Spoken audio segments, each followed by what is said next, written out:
Welcome to a world of stories. Please kindly subscribe to our YouTube channel to get more of our newly added videos and don't forget to hit the notification bell. Today I will cheer up your day with this beautiful story, titled Two Princesses. Once upon a time there lived a Raja king, who was left with two little daughters, the two princesses, when his wife died. Not very long after his first wife died, he married again. His second wife did not care for her stepchildren and was often unkind to them. The Raja, their father, never troubled himself to look after them, but allowed his wife to treat them as she liked. This made the poor girls very unhappy, and one day one of them said to the other, "Let's not stay here anymore. Come away into the jungle, for nobody here cares whether we go or stay." So they both walked off into the jungle and lived for many days on jungle fruits. After they had wandered on for a long while, they came to a fine palace which belonged to an ogre, but both the ogre and his wife were out when they got there. One of the princesses said to the other, "This fine palace, in the middle of the jungle, can belong to no one but the horrible ogre that has hurt our people for so long. But no one is at home now. Let's go in and see if we can find anything to eat. I am so tired of jungle fruit." So they went into the ogre's house and found some rice. One princess kept watch out of the window while the other boiled the dinner. They hadn't even finished their meal and put the dishes to the sink when the ogre and his wife returned home. The two princesses were so frightened that they ran up to the top of the house and hid themselves on the flat roof, where they could look down onto the inner courtyard of the house, and from the other could see the open country. But the rooftop was a favorite spot of the ogre and his wife. Here they would sit on the hot summer evenings or hang their clothes to dry in the open sun. The two princesses had to hide. They found shelter behind some stalks of corn, but that would not hide them for long. When the ogre came into the house, he looked around and said to his wife, "Somebody has been moving the furniture, everything looks different." "Wife, did you do this?" "No," she said. "I don't know who could have done all this." "Someone also has been cooking the rice," continued the ogre. "Wife, did you cook the rice?" "No," she answered. "I did not do it. I don't know who did." Then the ogre walked around and around several times with his nose up in the air, saying, "Someone is here now. I smell human flesh and blood. Where can they be?" "Stuff and nonsense," said the wife. "You smell flesh and blood, indeed. Why, with all the humans you killed only this morning, I should wonder if you didn't still smell flesh and blood." They went on quarreling this way until the ogre said, "Well, never mind. I don't know how it is, but I'm very thirsty. Let's go outside and drink some water." So both the ogre and his wife went to a well close to the house, and began letting down jars into it, and drawing up the water, and drinking it.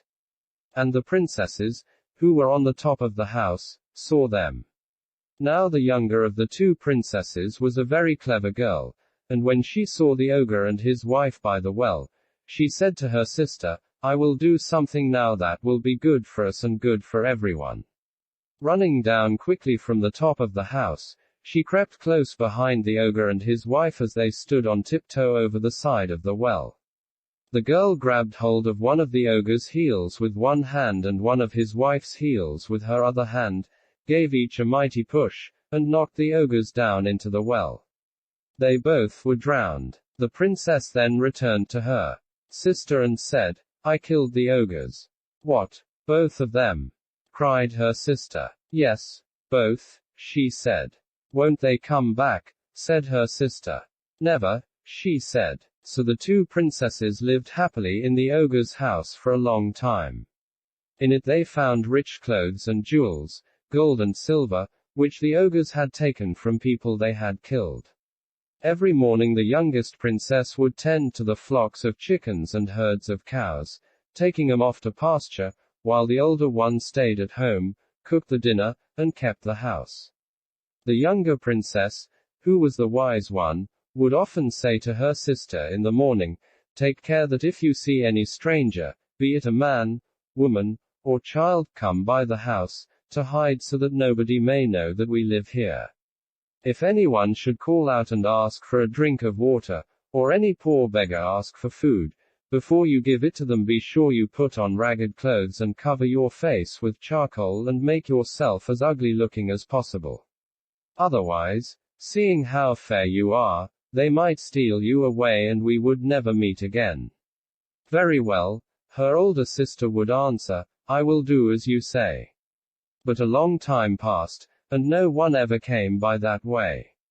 At last one day, after the younger princess had gone out, an old Rani queen, the wife of a neighboring Raja, who had been traveling for many days with her attendants, came near the place when searching for water, for she and her people had been seeking all through the jungle for a stream, but could find none. When the Rani saw the fine palace, standing all by itself in the middle of the jungle, she was very much astonished and said, It is a strange thing that anyone should have built such a house as this in the depths of the forest. Let us go in, the owners will doubtless give us a drink of water. No, no, do not go, cried her attendants.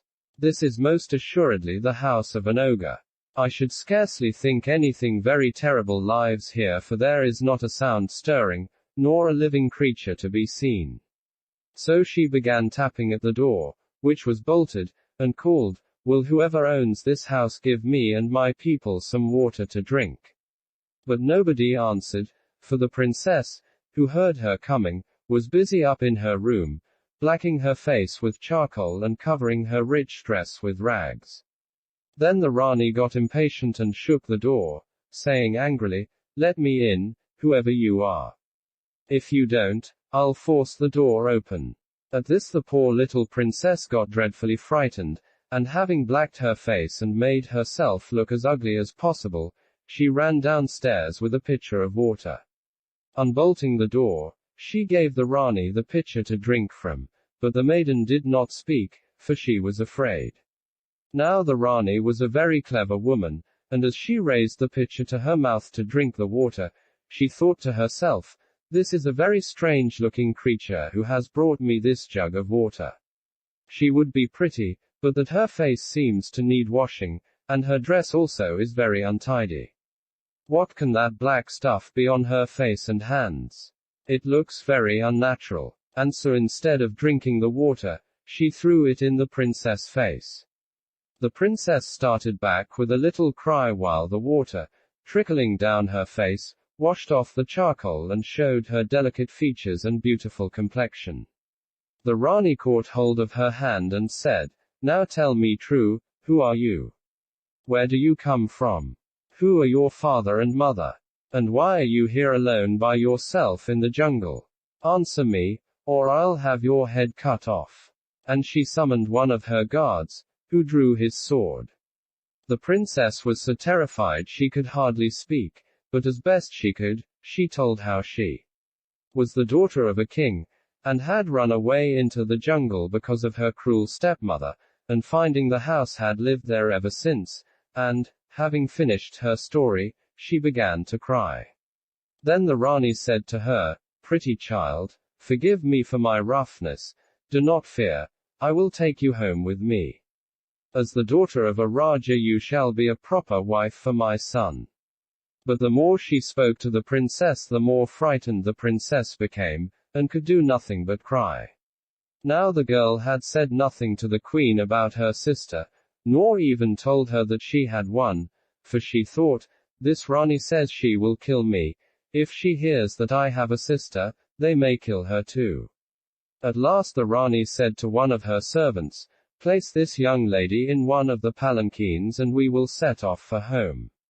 And so they did. When the princess found herself shut up in the palanquin and being carried she knew not where, she thought how terrible it would be for her sister to return home and find her gone, and determined, if possible, to leave some sign to show her which way she had been taken. Round her neck were many strings of pearls. She untied them, and tearing her sari robe into little bits, tied one pearl in each piece of the sari, that it might be heavy enough to fall straight to the ground. And so she went on, dropping one pearl and then another, all the way she went along, until they reached the palace where the queen lived. She threw the last remaining pearl down just as they reached the palace gate. The Rani commanded her son to appear. When he did, she said, "My son, you have tarried long enough in choosing a bride. I told you that if you did not choose one for yourself I would find one for you, and so I have. Here she is." And she thrust the girl forward. She was still weeping and the prince could tell that she was hardly a willing bride. When they were alone, he whispered, "Fear not, maiden. I will postpone the wedding for as long as I can. And if the wedding must take place, you will not be forced to say or do anything you do not want to do." But she barely heard him, thinking only of her sister, and too distraught and fearful to say or do anything else. Meanwhile the younger princess, who had been out with her flocks when the queen took her sister away, had returned home. When she came back she found the door wide open and no one standing there. She thought it very odd, for her sister always came every night to the door to meet her on her return.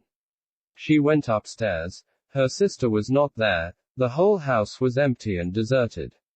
There she must stay all alone, for the evening had closed in and it was impossible to go outside and seek her with any hope of success. So all night long she waited, crying, "Someone has been here, and they have stolen her away. They have stolen my darling away.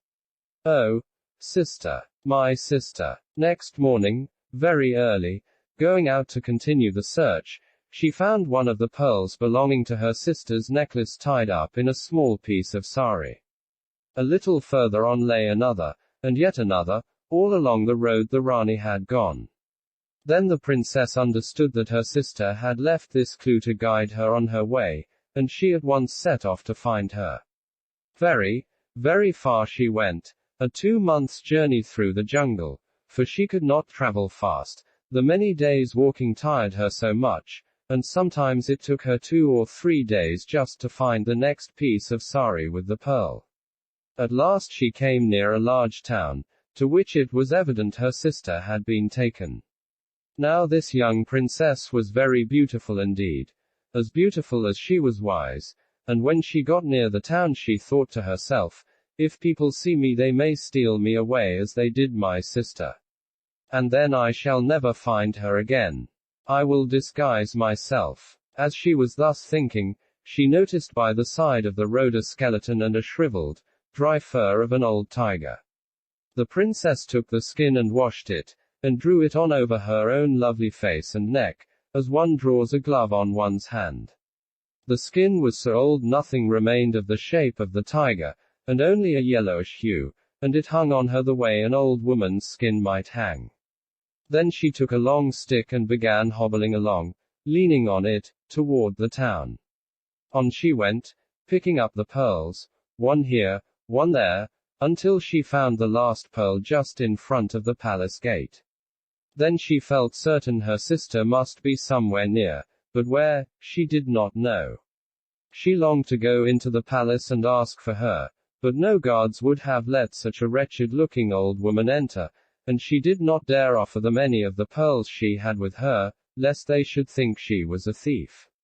So she determined merely to remain as close to the palace as possible, and wait till fortune favored her with the means of learning something further about her sister. Just opposite the palace was a small house belonging to a farmer, and the princess went up to it and stood by the door. The farmer's wife saw her and said, "Poor old woman, who are you? Why are you here? Have you no one in the world?" "Alas, no," answered the princess. "I am a poor old woman and have neither father nor mother, son nor daughter, sister nor brother, to take care of me.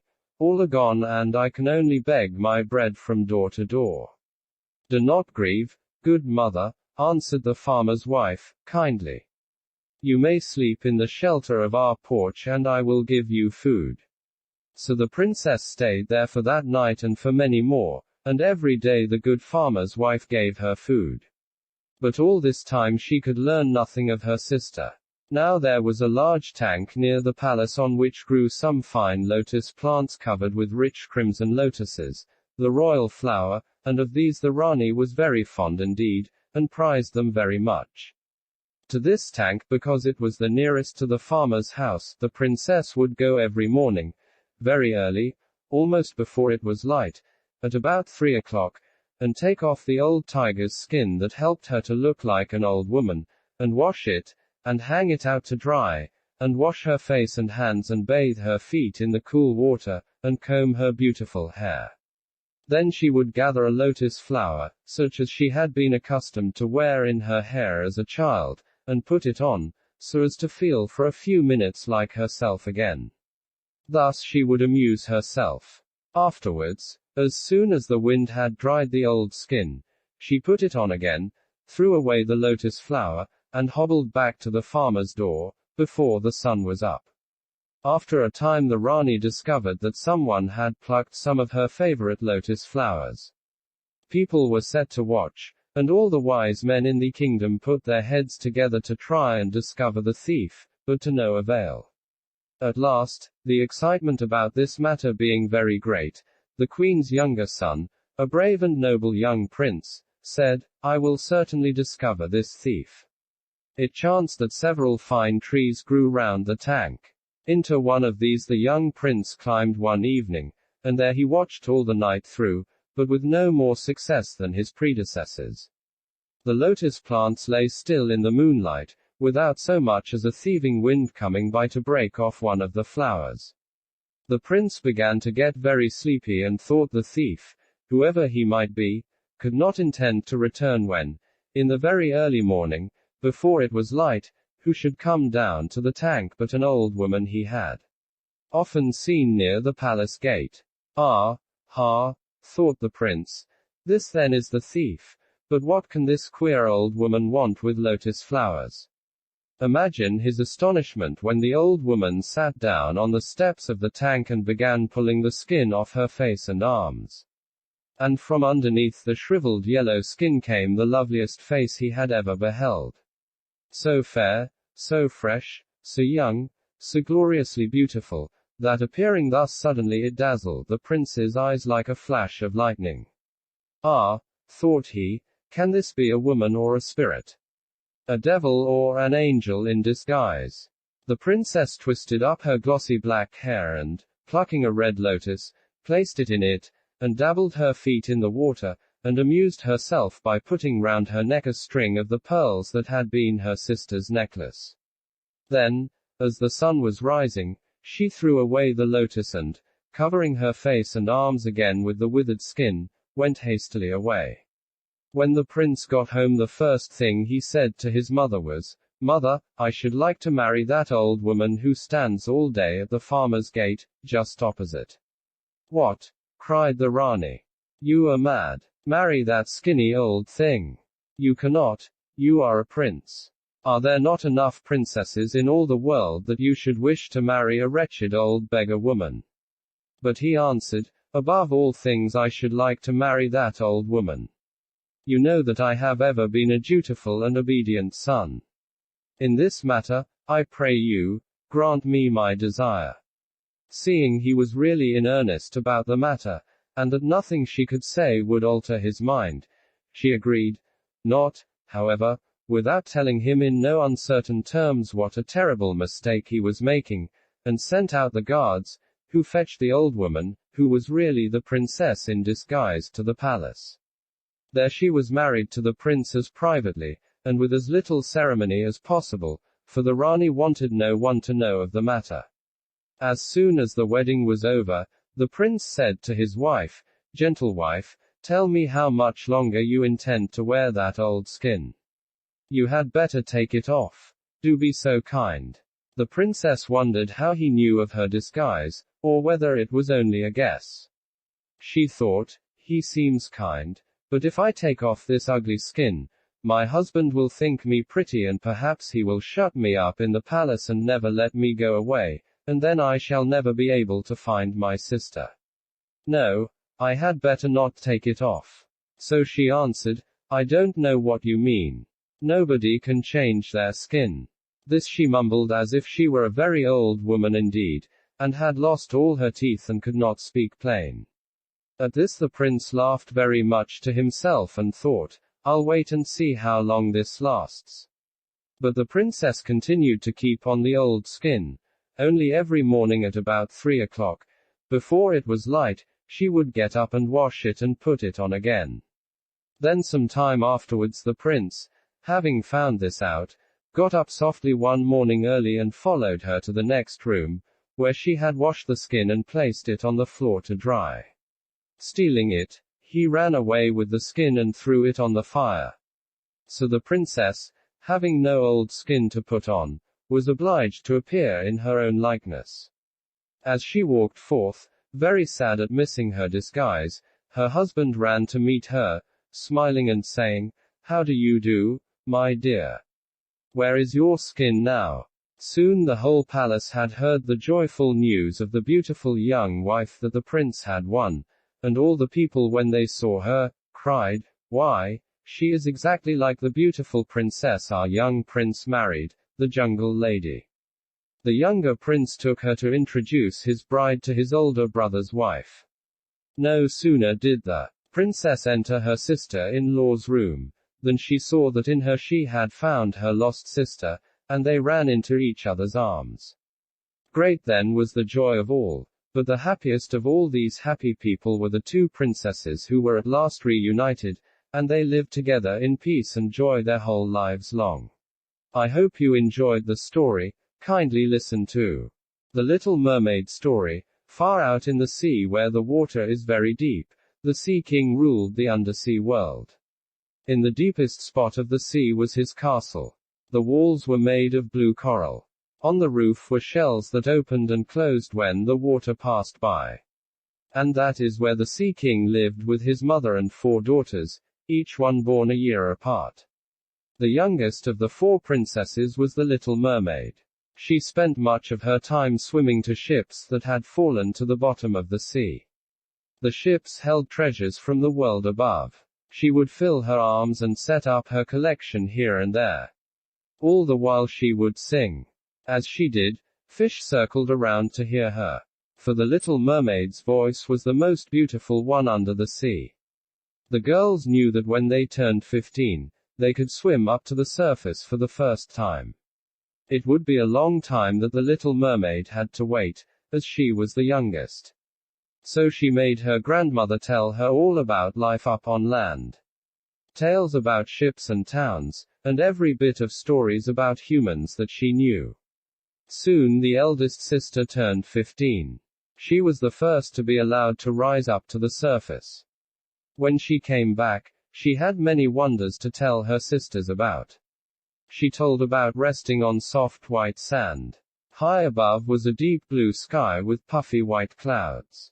Later the sun set, she said, and the whole sky turned gold and red. She had watched the birds fly high above her, dipping and making turns in the red and gold sky. When the next sister turned 15, it was winter. She told of icebergs floating in the sea and shining bright. All the ships stayed far away from the icebergs, she said, as if in fear. But the icebergs did not seem lonely. They were like friends, floating close to each other. When it was the third sister's turn, she told about moving as close as she could to the gate of a town. She heard people call out, horses that went clip, clopping down the street. And even music that she had never heard before. All this the Little Mermaid heard with wonder. It wasn't fair that she had to wait the longest. At last the day came when she turned 15, too. Now she could rise up over the surface and see for herself. When she came up over the water, the Little Mermaid was next to a large ship. On the ship beautiful music was playing. Sailors were dancing on the deck. They were laughing and having a fine time. It must be a party. Now and then as the waves lifted up the Little Mermaid, she could see better. A handsome young man stepped out on the deck. When he did, 100 rockets rose in the air. The party was for him. Was it his birthday? She swam closer. The men all seemed to like that young man. When he spoke, The sailors would laugh. Sometimes they patted him on his back in joy. Once that made his crown fall off. The men laughed and picked it up. A crown, said the little mermaid. He must be a prince. Suddenly, it became very dark and the wind picked up. The sailors started to run about on deck. They pulled down the sail. The ship dipped and swooped. It rolled side to side, and up and down on the high waves. Then lightning, thunder, a strong rainstorm hit. The poor ship started to tip on the rough waves. It was so dark that the little mermaid could see nothing. Then lightning lit up the sky, and she could see the young prince on deck. He seemed to be the only one still there. He was working hard to keep the ship afloat. He was throwing ropes out to his men who had jumped. But then, all at once, the waves got very high and the ship started to tip over. The prince was flung to the side of the ship and thrown overboard. Down into the sea he fell. He dropped very fast. What was the little mermaid to do? She knew that human beings cannot live under the water. She dove deep and fast. She reached out and was able to grab his shirt. Then she swam up to the surface as fast as she could. At last she could pull his head above the water. There the two of them floated as the waves rose and fell. By morning, the storm had passed. Yet the prince was as still as he had been all night. From far off the little mermaid saw tops of hills. Land, she said. She swam to the shore, pulling him behind her. It was not easy to pull the young man up onto dry sand, but she did it. Was he dead? She sang a sad song. All of a sudden, the prince started to move. Oh, are you all right? She asked, and touched his forehead. Just then, she heard a group of girls come over. At once, she dove into the sea and hid behind a rock. They must not see her, a mermaid. The girls found the prince, who was now awake. They called for help and soon he was led off. The prince would never know that she had saved him. The little mermaid sank into a deep gloom. When she went back home, her sisters wanted to know all about her trip. But she was too sad to say anything. Days went by. Then weeks. The sisters went to the grandmother for help. The old woman went to her granddaughter. Child, what is the matter? She said. The little mermaid cried out, Grandmother, I will never be happy again. She told about meeting the prince and saving him. Then having to leave him behind. Unless I can somehow walk on land and be with that young man, I will be sad for the rest of my days. My dear, said the grandmother, you know as well as I do that it is not possible for a mermaid to walk on two legs. Why, the only one who can do anything like that is the sea witch. But of course it is much too dangerous to go to her. The sea witch. Before she knew it, the little mermaid was headed to the far corner of the sea, where the sea witch lived. This is no problem, said the sea witch when the little mermaid told her what she needed. I fix problems much harder than this. Why, to have legs all you need to do is to drink my potion. Then she turned to face the girl. But I don't just give it away, you understand. Oh, said the little mermaid. What then is your price? In her heart, she felt a lift. So there was a way she could have two legs and be with the prince after all. Oh, not too much, said the sea witch. For one, you must give up your voice. My voice, said the little mermaid. She knew her voice is what everyone loved about her the best. You don't need it, said the sea witch. Chitter, chatter, what a waste of time. But know this, little pretty. If the prince marries someone else, the next day you must die. And your voice will stay with me forever. But then again, who knows? He might choose you. The little mermaid's heart leaped. The sea witch held out a glass with the green potion. So, she said, what are you going to do? Make up your mind. I don't have all day. The little mermaid took the potion and drank it. At once she felt dizzy and in pain, as if a sword was being passed through her body. She spun and jerked about, then fell. When she awoke, She was on the same dry land as when she had rescued the prince. Lifting up her head, she could see that her dream had come true. Where her tail had been, she had 2 human legs. Say, miss, are you in trouble? It was none other than the prince. She tried to say something but no words came out of her mouth. Can you not speak? Said he. She shook her head. No. Oh, well then, let me take you to the castle. You can clean up there and get some dry clothes to wear. You can be sure the little mermaid was very happy to join the prince at the castle. At first, walking on her 2 legs was shaky, but soon she got the hang of it. That night, the prince showed her around the castle rooms. He would point to a portrait and tell her all about the person. When he said something funny, they laughed together. When the story was sad, her kind eyes told him that she knew why and she felt sad, too. The next day was a royal party. The prince had not been not looking forward to going to it. Hours of standing with finely dressed people who talk and have nothing to say. He asked the little mermaid if she might come with him. She nodded a big yes. That day, with the little mermaid by his side, the prince felt glad. Sometimes he would make a comment in a low voice to her. And by her eyes and face, he knew that she understood.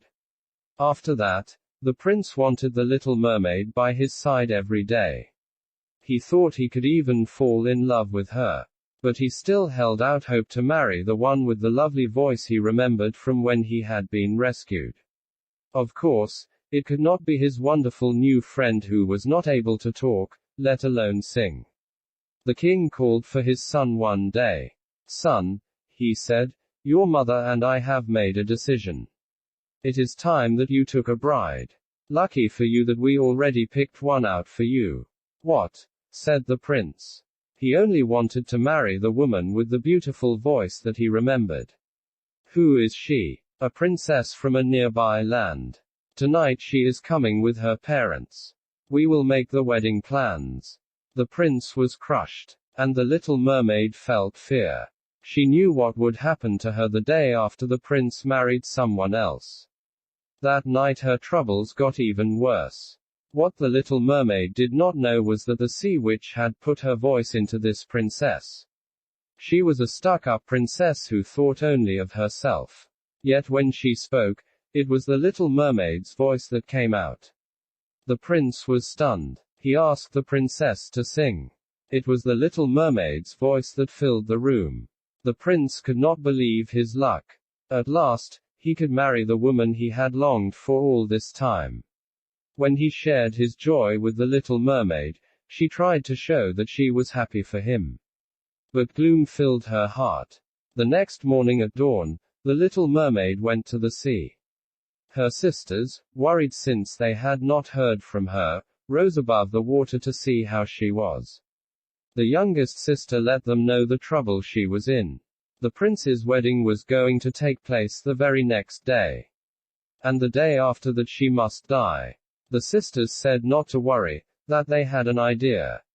They told her to come back to the shore later that night. Then they dove back into the sea. That night, the little mermaid came back to the shore as she was told to do. The 3 sisters rose up again. Gone was their beautiful long hair. For they had cut it all off to give to the sea witch in exchange for a knife. With the knife, the little mermaid must kill the princess that very night. Then the wedding could not take place and she could return to the sea and be with her family. She took the knife for she knew how much they had done for her in love. But in her heart she knew she was not going to kill the princess. The wedding day had arrived. The little mermaid stepped up to the wedding ship with the other guests. The wedding would take place at sunset. In the meantime, the 3 sisters had returned home. They were met with an angry father. Where is your sister? The Sea King shouted. Where have you all been? They told the father the trouble the youngest sister was in. The father swam up to the wedding ship. He saw the prince and princess getting ready to marry. He knew that his daughter did not use the knife the night before. At once, the Sea King rushed to see the Sea Witch. She laughed. She said there was only one way to save his youngest daughter from her fate. If he would just hand over his scepter to her, the little mermaid could be saved. With the scepter in her hand, the Sea Witch would rule the underworld kingdom. The Sea King took a deep breath. What else could he do? So, he agreed. The Sea Witch grabbed the scepter and laughed in glee. She rushed to the wedding ship to see her victory. The little mermaid saw the Sea Witch rise out of the sea. She saw that with the scepter, the Sea Witch had become a huge sea monster. Tentacles were twisting out from all over her body like an octopus. The little mermaid knew she must protect the prince and even his new bride. So she took out the knife. Just then, one of the Sea Witch's tentacles reached out and lifted the little mermaid right off the ship. "This is the end for you," crowed the Sea Witch. Before the little mermaid knew it, she was wrapped up by the tentacle. She was spun to the very chest of the Sea Witch. And the knife she was holding, the Sea Witch's very own knife, she used it and dove it deep into the chest of the monster. The Sea Witch reeled back in pain and the little mermaid was freed. On the ship, the guests ran around in fear. The prince shot arrow after arrow at the monster. Finally, the Sea Witch dropped down under the water. As she fell, the little mermaid's voice was let go, and it returned to her. The princess then shouted in a gruff, harsh voice, "What a lousy kingdom this is! You can't even have a proper wedding." The prince heard the princess and knew that she was not who he thought she was. Then the little mermaid started to sing. The prince knew that the voice he remembered belonged to the very one he had grown to love. The angry princess stormed off the wedding ship. And her family followed close behind. When the Sea King arrived, the scepter was floating in the sea, as if it were waiting for him. With a sweep of his arm, it was his again. "Well," said the Sea King, "I see my daughter is in good hands." And, with a wave of his scepter, he lifted the little mermaid back onto the ship. The prince put his arms around her. "Now I know it was you all along," said the prince. "Will you marry me?" The little mermaid had her voice back now. But with all the happiness in her heart, she could not manage to speak. So she nodded, yes, with a warm smile. And a wedding on board ship took place after all. Thanks for listening. Our next story is titled Beauty and the Beast. Once upon a time, in a very far-off country, there lived a merchant who had been so fortunate in all his undertakings that he was enormously rich. As he had, however, 6 sons and 6 daughters, he found that his money was not too much to let them all have everything they fancied, as they were accustomed to do. But one day a most unexpected misfortune befell them.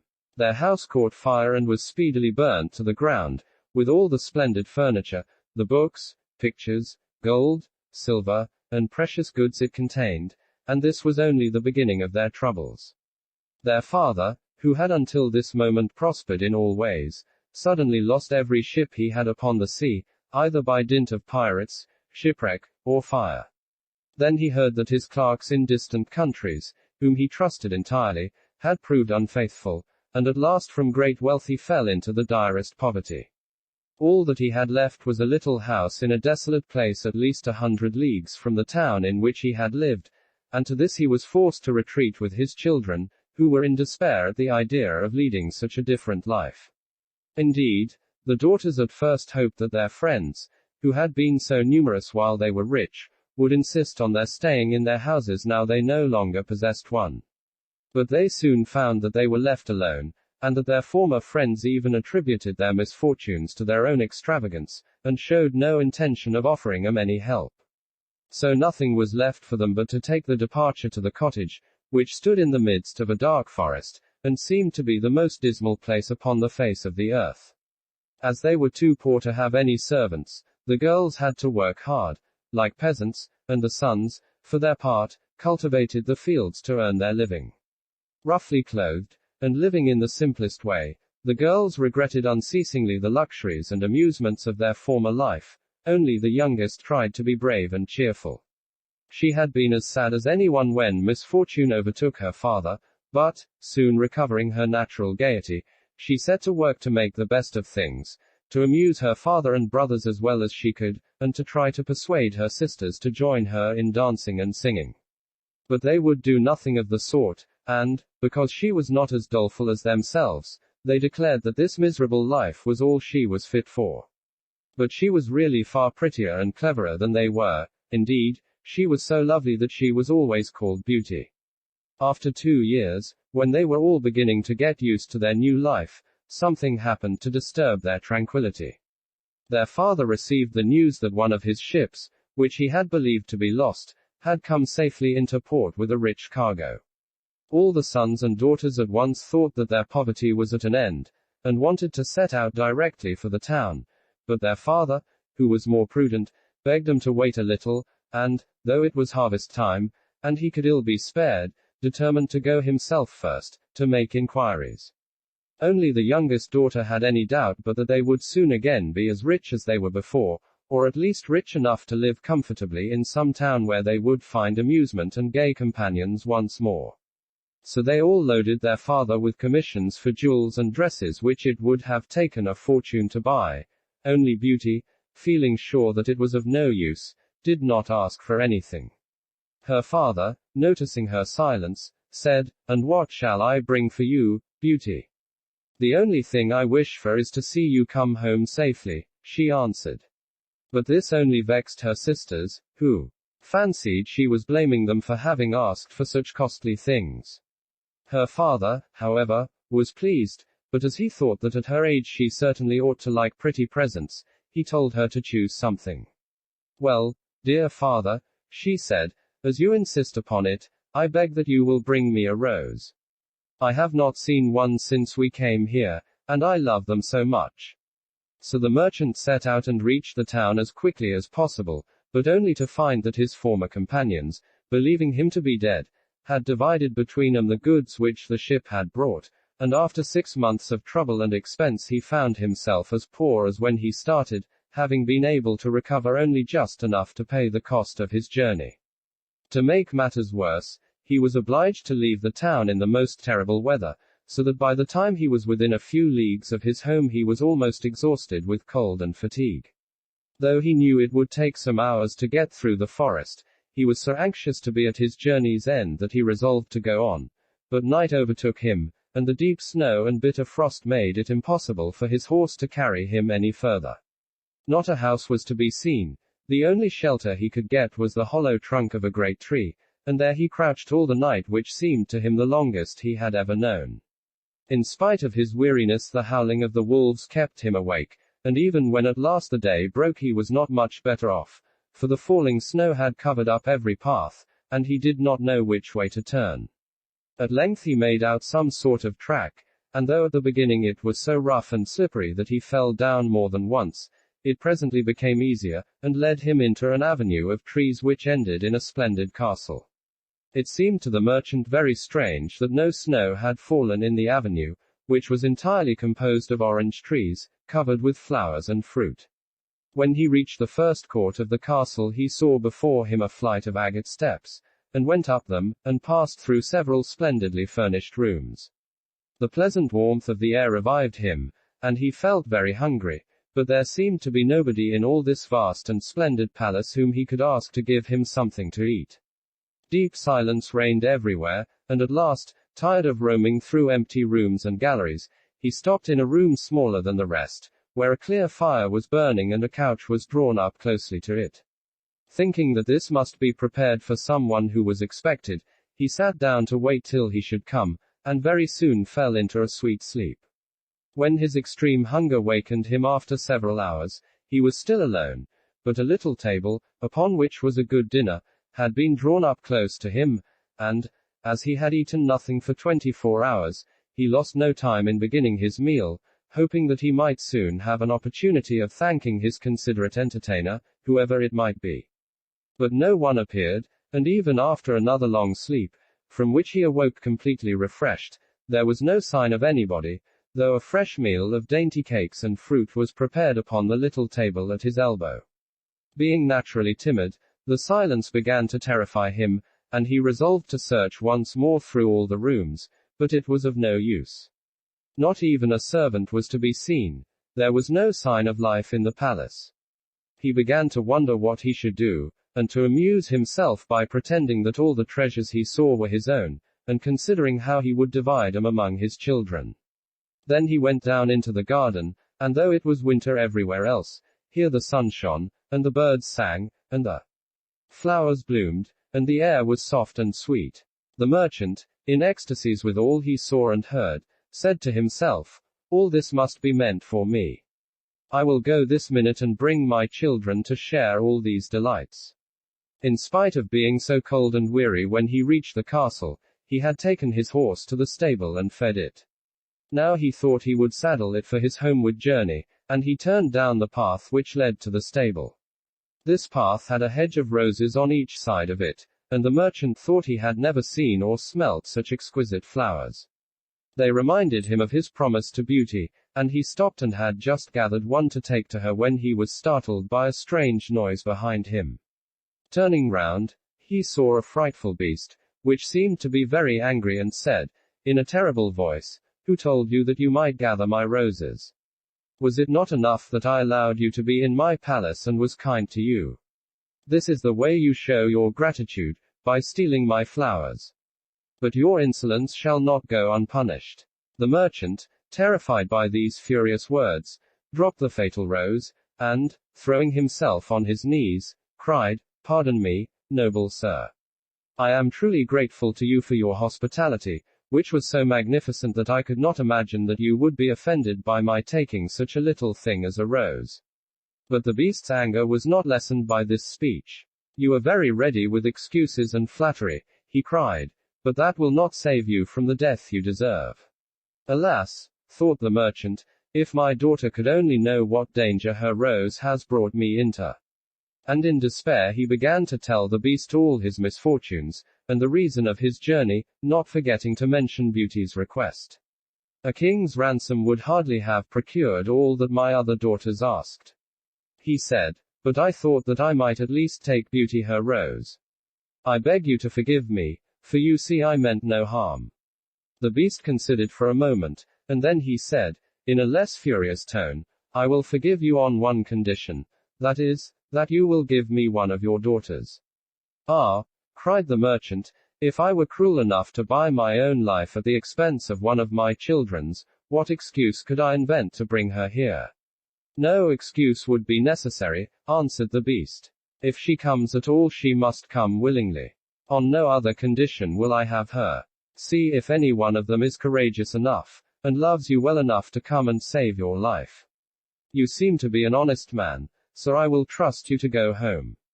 I give you a month to see if either of your daughters will come back with you and stay here, to let you go free. If neither of them is willing, you must come alone, after bidding them goodbye forever, for then you will belong to me. And do not imagine that you can hide from me, for if you fail to keep your word I will come and fetch you," added the beast grimly. The merchant accepted this proposal, though he did not really think any of his daughters could be persuaded to come. He promised to return at the time appointed, and then, anxious to escape from the presence of the beast, he asked permission to set off at once. But the beast answered that he could not go until next day.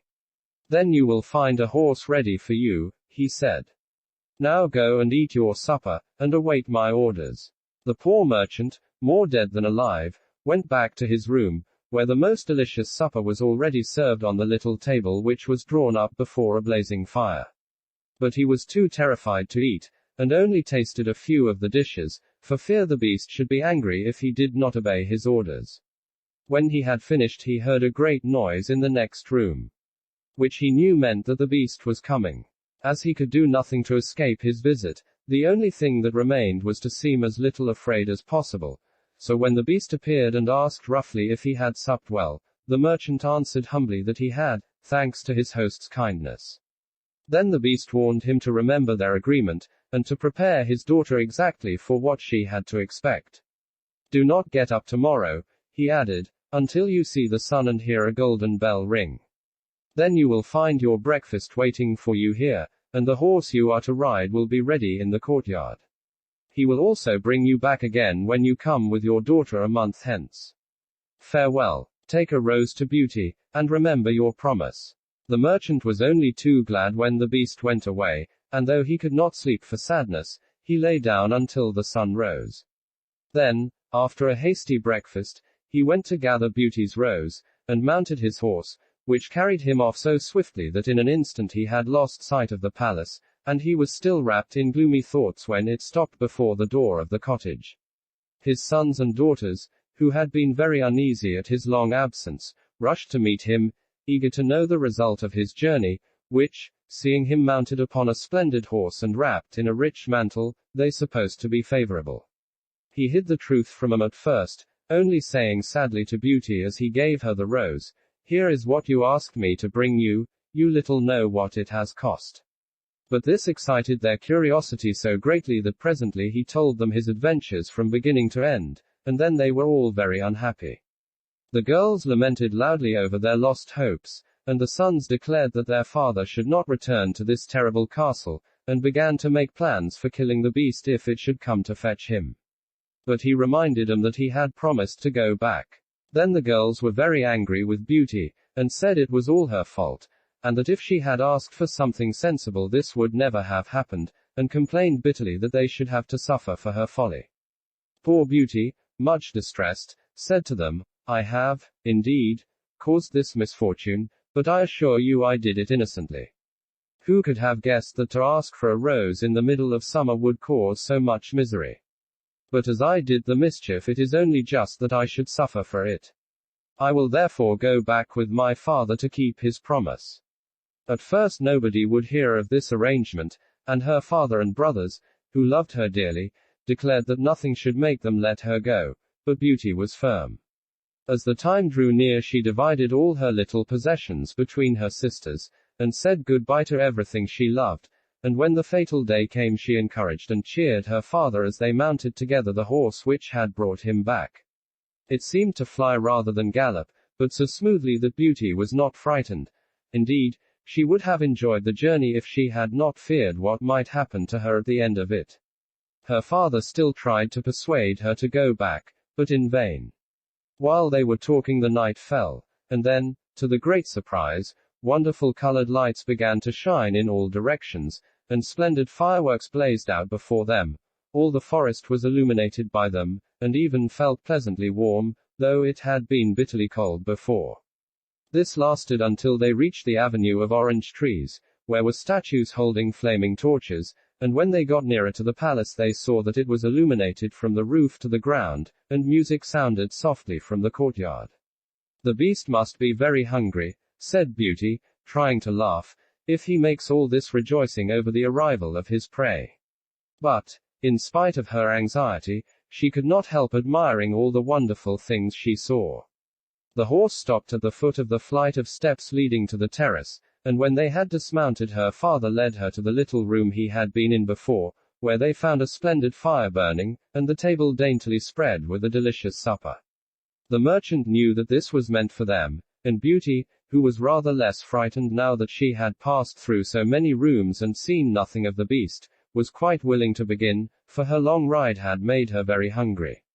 But they had hardly finished their meal when the noise of the beast's footsteps was heard approaching, and Beauty clung to her father in terror, which became all the greater when she saw how frightened he was. But when the beast really appeared, though she trembled at the sight of him, she made a great effort to hide her terror, and saluted him respectfully. This evidently pleased the beast. After looking at her he said, in a tone that might have struck terror into the boldest heart, though he did not seem to be angry, "Good evening, old man."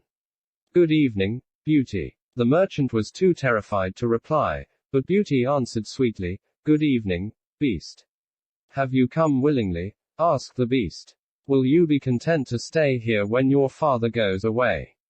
Beauty answered bravely that she was quite prepared to stay.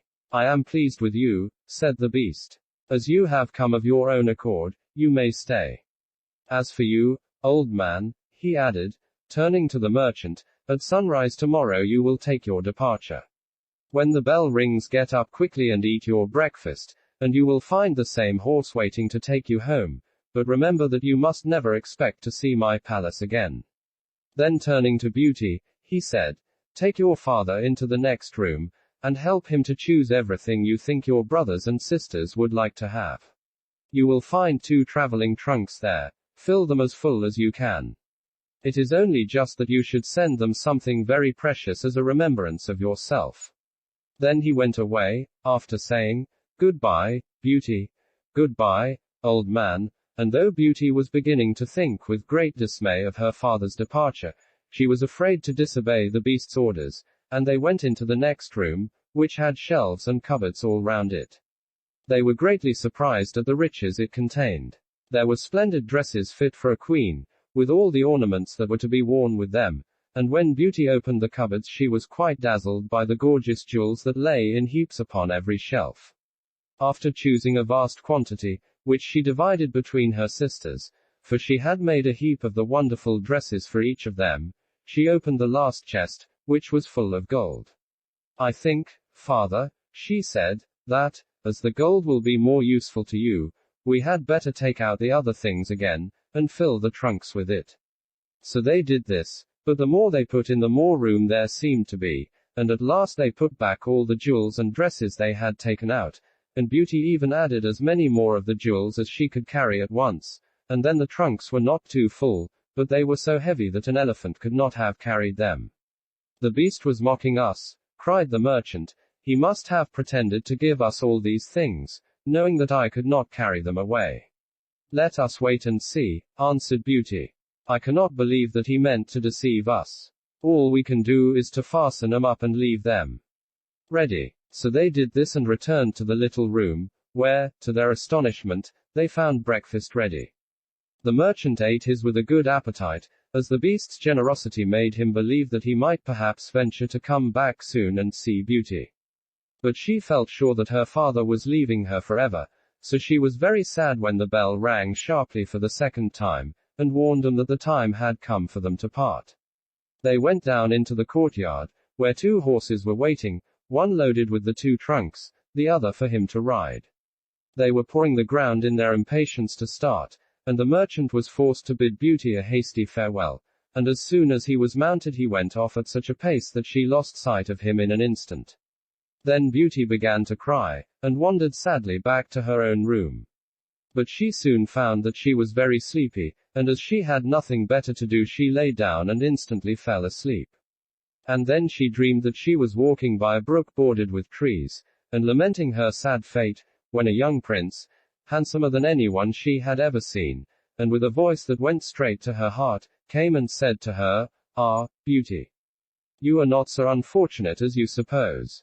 Here you will be rewarded for all you have suffered elsewhere. Your every wish shall be gratified.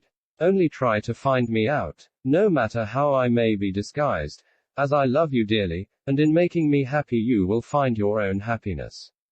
Be as true-hearted as you are beautiful, and we shall have nothing left to wish for." "What can I do, Prince, to make you happy?" said Beauty. "Only be grateful," he answered, "and do not trust too much to your eyes.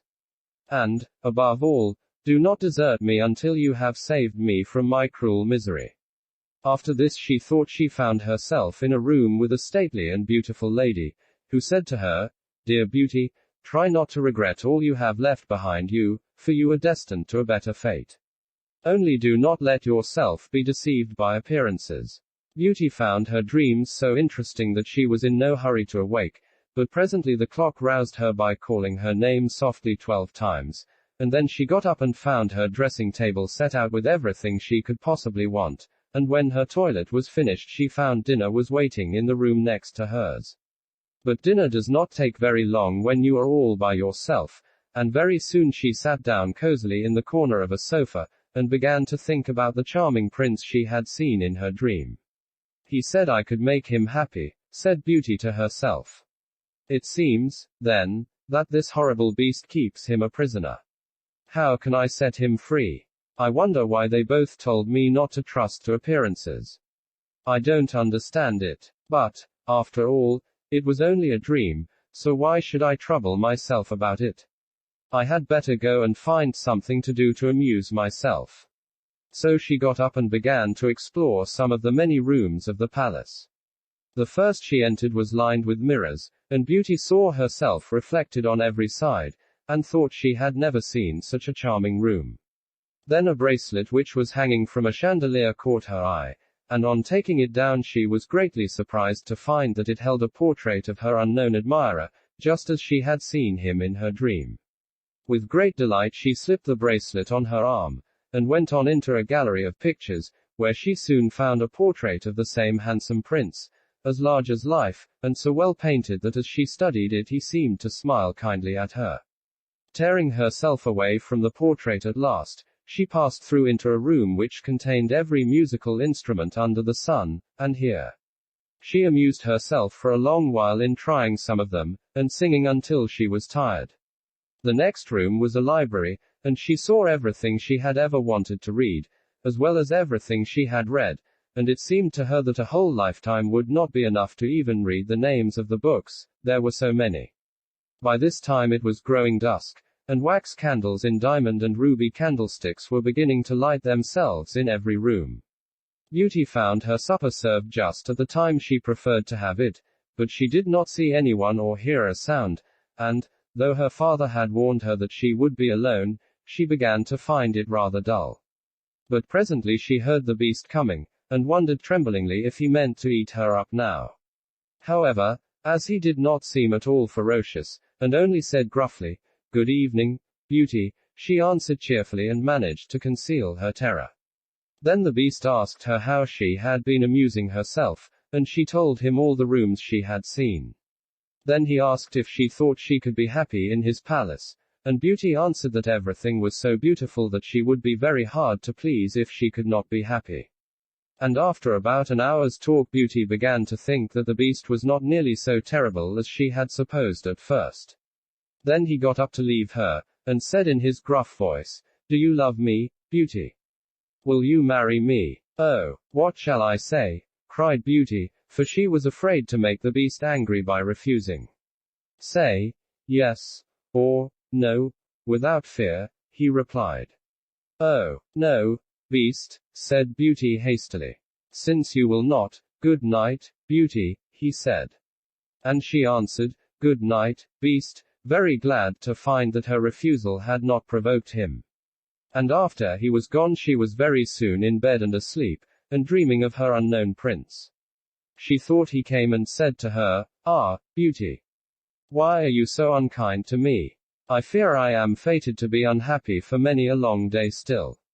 And then her dreams changed, but the charming prince figured in them all, and when morning came her first thought was to look at the portrait, and see if it was really like him, and she found that it certainly was. This morning she decided to amuse herself in the garden, for the sun shone, and all the fountains were playing, but she was astonished to find that every place was familiar to her, and presently she came to the brook where the myrtle trees were growing where she had first met the prince in her dream, and that made her think more than ever that he must be kept a prisoner by the beast. When she was tired she went back to the palace, and found a new room full of materials for every kind of work, ribbons to make into bows, and silks to work into flowers. Then there was an aviary full of rare birds, which were so tame that they flew to Beauty as soon as they saw her, and perched upon her shoulders and her head. "Pretty little creatures," she said, "how I wish that your cage was nearer to my room, that I might often hear you sing." So saying she opened a door, and found, to her delight, that it led into her own room, though she had thought it was quite the other side of the palace. There were more birds in a room farther on, parrots and cockatoos that could talk, and they greeted Beauty by name. Indeed, she found them so entertaining that she took one or two back to her room, and they talked to her while she was at supper, after which the beast paid her his usual visit, and asked her the same questions as before, and then with a gruff, "Good night," he took his departure, and Beauty went to bed to dream of her mysterious prince. The days passed swiftly in different amusements, and after a while Beauty found out another strange thing in the palace, which often pleased her when she was tired of being alone. There was one room which she had not noticed particularly.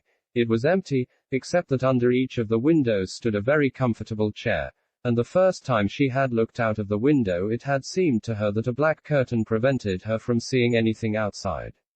But the second time she went into the room, happening to be tired, she sat down in one of the chairs, when instantly the curtain was rolled aside, and a most amusing pantomime was acted before her. There were dances, and colored lights, and music, and pretty dresses, and it was all so gay that Beauty was in ecstasies. After that she tried the other 7 windows in turn, and there was some new and surprising entertainment to be seen from each of them, so that Beauty never could feel lonely any more. Every evening after supper the Beast came to see her, and always before saying good night asked her in his terrible voice, "Beauty, will you marry me?" And it seemed to Beauty, now she understood him better, that when she said, "No, Beast," he went away quite sad. But her happy dreams of the handsome young prince soon made her forget the poor Beast, and the only thing that at all disturbed her was to be constantly told to distrust appearances, to let her heart guide her, and not her eyes, and many other equally perplexing things, which, consider as she would, she could not understand. So everything went on for a long time, until at last, happy as she was, Beauty began to long for the sight of her father and her brothers and sisters, and one night, seeing her look very sad, the Beast asked her what was the matter. Beauty had quite ceased to be afraid of him. Now she knew that he was really gentle in spite of his ferocious looks and his dreadful voice. So she answered that she was longing to see her home once more.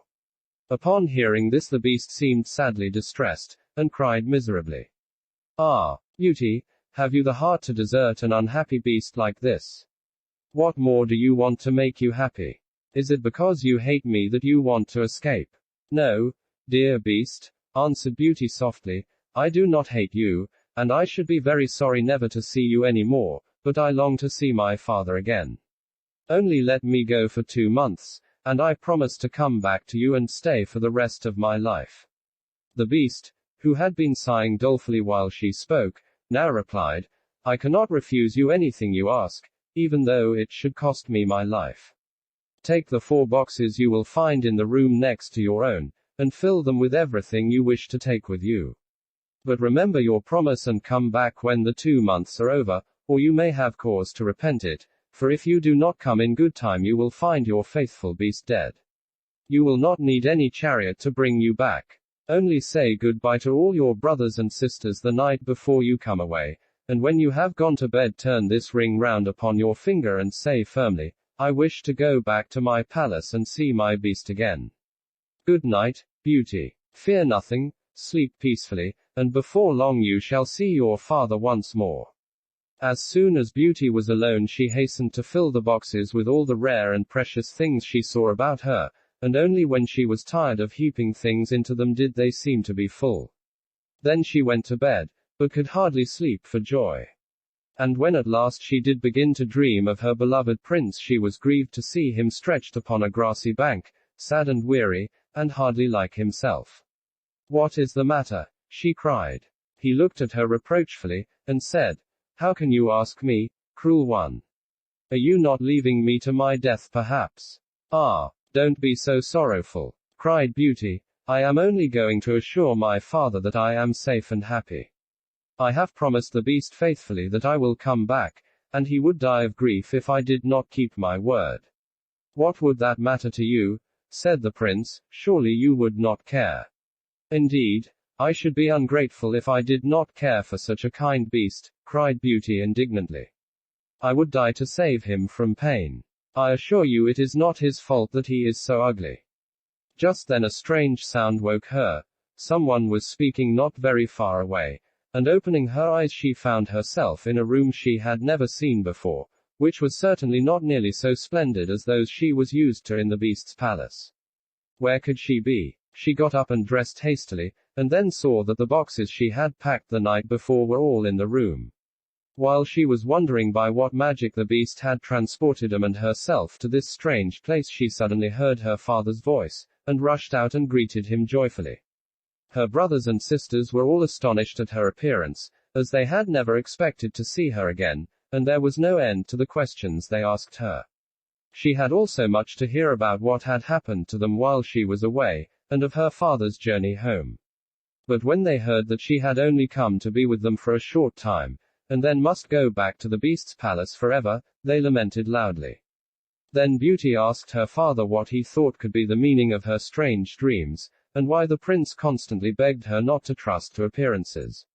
After much consideration, he answered, "You tell me yourself that the beast, frightful as he is, loves you dearly, and deserves your love and gratitude for his gentleness and kindness. I think the prince must mean you to understand that you ought to reward him by doing as he wishes you to, in spite of his ugliness."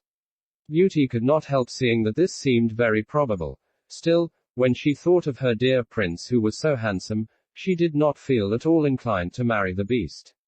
At any rate, for 2 months she need not decide, but could enjoy herself with her sisters.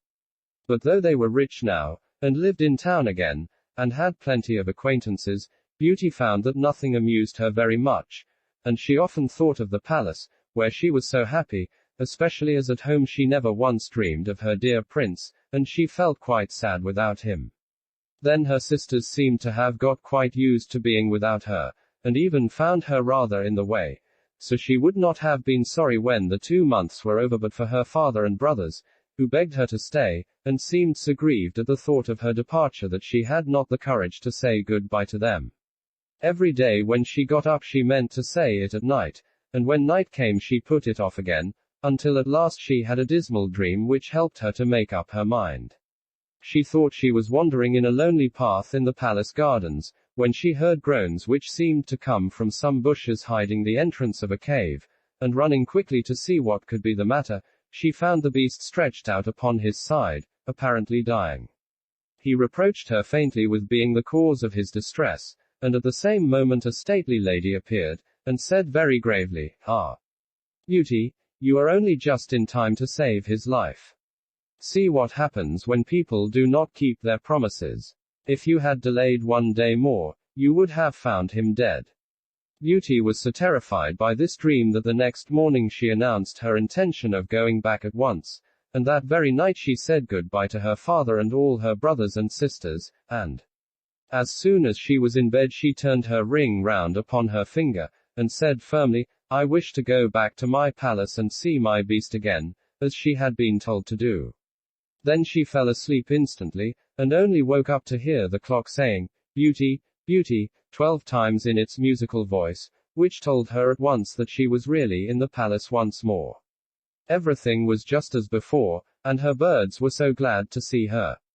But Beauty thought she had never known such a long day, for she was so anxious to see the beast again that she felt as if supper-time would never come. But when it did come and no beast appeared she was really frightened, so, after listening and waiting for a long time, she ran down into the garden to search for him. Up and down the paths and avenues ran poor Beauty, calling him in vain, for no one answered, and not a trace of him could she find, until at last, quite tired, she stopped for a minute's rest, and saw that she was standing opposite the shady path she had seen in her dream. She rushed down it, and, sure enough, there was the cave, and in it lay the beast, asleep, as Beauty thought. Quite glad to have found him, she ran up and stroked his head, but, to her horror, he did not move or open his eyes. "Oh, he is dead, and it is all my fault," said Beauty, crying bitterly. But then, looking at him again, she fancied he still breathed, and, hastily fetching some water from the nearest fountain, she sprinkled it over his face, and, to her great delight, he began to revive. "Oh, beast, how you frightened me," she cried. "I never knew how much I loved you until just now, when I feared I was too late to save your life." "Can you really love such an ugly creature as I am?" said the beast faintly. "Ah, Beauty, you only came just in time. I was dying because I thought you had forgotten your promise. But go back now and rest, I shall see you again by and by." Beauty, who had half expected that he would be angry with her, was reassured by his gentle voice, and went back to the palace, where supper was awaiting her, and afterward the beast came in as usual, and talked about the time she had spent with her father, asking if she had enjoyed herself, and if they had all been very glad to see her. Beauty answered politely, and quite enjoyed telling him all that had happened to her. And when at last the time came for him to go, and he asked, as he had so often asked before, Beauty, will you marry me? She answered softly, Yes, dear beast. As she spoke, a blaze of light sprang up before the windows of the palace. Fireworks crackled and guns banged, and across the avenue of orange trees, in letters all made of fireflies, was written, Long live the prince and his bride. Turning to ask the beast what it could all mean, Beauty found that he had disappeared, and in his place stood her long-loved prince.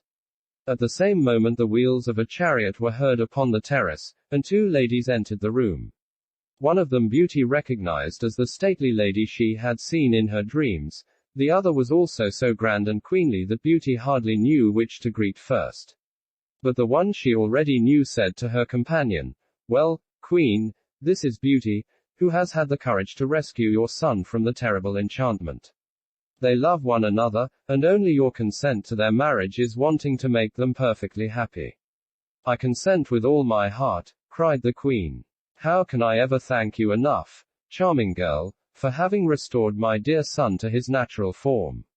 And then she tenderly embraced Beauty and the prince, who had meanwhile been greeting the fairy and receiving her congratulations.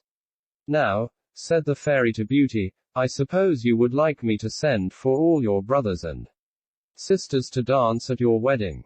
And so she did, and the marriage was celebrated the very next day with the utmost splendor, and Beauty and the prince lived happily ever after. Please subscribe to our YouTube channel and don't forget to hit the notification bell. Bye for now. And get ready for the next story.